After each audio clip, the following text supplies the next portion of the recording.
Hello, to insert memory card to your Tapo C120 camera, right here on the right side of the camera you have the rubber sealer, and right under the sealer there is the SD card slot, and right here there is an icon of how to input your camera or input your card into the camera.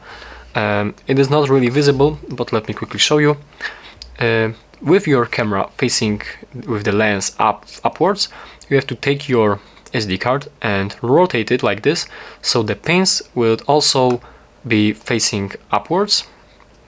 And now, just like this, you have to insert your card here and push it until you feel a click under your finger.